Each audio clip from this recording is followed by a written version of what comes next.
দুধ কচুর পাতা দিয়ে ইলিশ মাছের নতুন রেসিপি নিয়ে আসলাম বন্ধুরা তোমাদের সামনে। তো তোমরা ফার্স্ট টু লাস্ট দেখো যে আমি দুধ কচুর পাতা দিয়ে এই ইলিশ মাছের রেসিপিটা কেমন করে বানালাম। তো এই রেসিপিটা কিন্তু আগে কেউ কখনো দেখেনি, ফার্স্ট আজকে আমি বানালাম। কচুর পাতা দিয়ে তো অনেক দেখেছে ইলিশ মাছের রেসিপি, কিন্তু দুধ কচুর পাতা দিয়ে এই রেসিপিটা কিন্তু কেউ দেখেনি। তো শীতের দিনের একদম তাজা তাজা ইলিশ মাছ এনেছে, আর একটা কোমলকাট মাছ এনেছে। মাছটাকে ভেজে আলাদা করে রেখে দিলাম, আর ইলিশ মাছটাকে হলুদ লবণ দিয়ে মাখিয়ে নিলাম। তারপর আমাদের বাড়ির পিছনে হয়েছে দুধ কচু গাছ। তো দুধ কচুর পাতা আমি এবার তুলে নিয়ে আসব।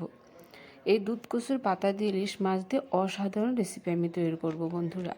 তো দুধ কচুর পাতাটাকে তুলে এনে ভালো করে ধুয়ে নিলাম। তো একটা পাতায় নিয়েছি, কারণ আমাদের দুজন মানুষের বানাবো। তো তো তোমরা পারলে বেশি করে দিতে পারো, তোমাদের বাড়িতে যদি অনেক লোক থাকে তাহলে তো রেসিপিটা বেশি করে বানাতে হবে। এর মধ্যে বেটে দিব কালো সর্ষে, নুন আর কাঁচা লঙ্কা। ইলিশ মাছের টেস্টটা কিন্তু কাঁচা লঙ্কা দিয়ে, শুকনো লঙ্কা দিলে কিন্তু ভালো লাগে না।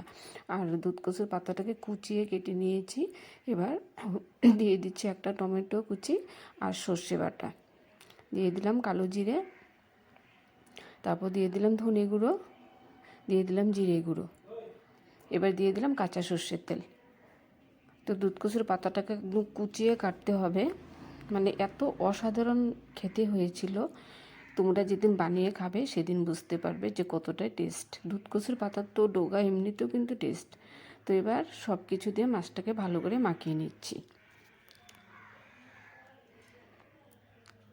অনেকে তো জংলা কচুর পাতা দিয়ে রান্না করে, তো দুধ কচুর পাতা দিয়ে অবশ্যই কিন্তু তোমরা বানিয়ে খাবে এই ইলিশ মাছের রেসিপিটা। তো মাছটাকে আমি খুব সুন্দর করে মাখিয়ে নিলাম। শীতের দিনে তাজা মাছ, সেটা আর কি বলবো, গরম গরম ভাতের সাথে। তারপর দিয়ে দিলাম ফোড়নে কালো জিরে, গোটা গোটা শুকনো লঙ্কা, মাছ ভাজার তেলে। তারপর দুধ কচুর পাতাটা দিয়ে দিলাম। এবার দুধ কচুর পাতাটাকে আমি একটু ভাজা ভাজা করে নেব। কাঁচা পাতা তো দেওয়া যাবে না। তোমরা একটু মনোযোগ দিয়ে দেখো রান্নাটা, তোমরা বানিয়ে খেতে পারবে। এবার নুন দিয়ে পাতাটাকে ভাজা ভাজা করে নিচ্ছি। একবার যদি খাও অন্য আর কিছুই লাগবে না এই রেসিপির পাশে। গরম গরম ভাতের সঙ্গে এটা হলে ব্যাস কাফি। তারপর মাছগুলো দিয়ে দিলাম। এবার ঢেকে দিলাম, জল দেব না, পাতার থেকে তো জল বের হয়ে আসবেই, তো জল দিলাম না।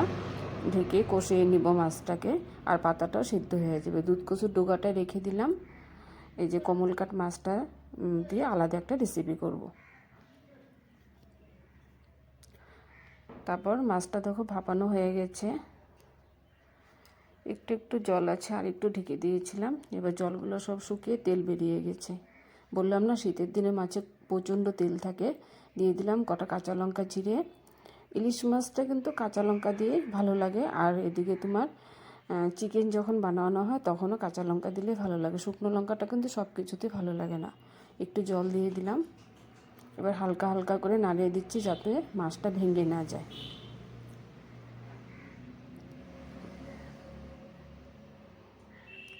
একটু হালকা হালকা করে নাড়িয়ে দিলাম। টকবক করে একদম বলক উঠে গেছে। আর একটু ঢেকে দিলাম পাতাগুলোর জন্য আর একটু ভালো মতো সিদ্ধ হয়ে যায়, কারণ দুধ কচুর পাতাটা একটু মোটা। আমার রেসিপিটা কিন্তু রেডি হয়ে গেছে। তোমরা কিন্তু অবশ্যই বানাবে, কমেন্টে জানাবে, আর কেমন লাগলো সেটাও কিন্তু বলবে। মানে শীতের দিনে এরকম ইলিশ মাছের রেসিপি দেখে তো বুঝতে পারছো।